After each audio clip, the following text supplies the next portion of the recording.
Baba alikai let out to his son. Dino kuda mwanangu alikai mukute. Dino kuda mwanangu alikai mukute. Alikai mwanangu sitarino nipolesa mukudai mukombe we upenyu wangu pane guwaza ndino nyarara jiri moyo musoro wangu wakazara ne rudo rwako ndinomerwa ne upenyu timwe nguva asi rudo rwangu haruna kutsikira zvimwe ndino rwadziwa ndichitarisa haunyatsunzwisisa zvandirine zvandinoita chikuru ndinokuda mwanangu wepetyo ndinozvireva ndinodada newe usafunge kuti andikuremekedze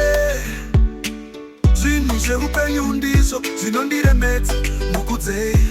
uri mweche wangu uri tariro yangu pakasviba ramba uchinginzwisisa rudo rwangu nderekuvaka ramangwana rako ndinoona kukura kwako moyo wangu unotsikama kunyange ndikasagona kukupa zvese ndiri pano ndiri baba vanokumirira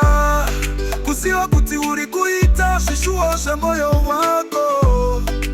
zvinokuvaka zvichiumba ramangwana rako zvinondifadza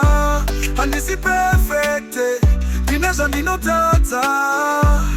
asi rudo rwangu ndarunyora pamoyo kana ndikafa ziva kuti ndakakuda zvakapfuura zvese zvandakatadza kana uri wega uchifunga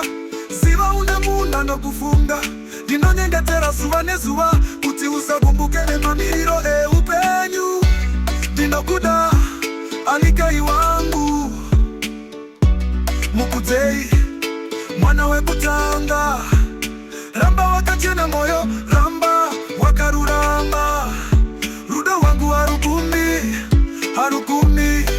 alikai usambofunga kuti wakanganikwa uri chinhu chakakosha kwandiri ndinonzi baba alikai unoonga tsasha ukiti nimbakoa ndinonzi baba alikai ukiti nimbakoa ndinonzi baba alikai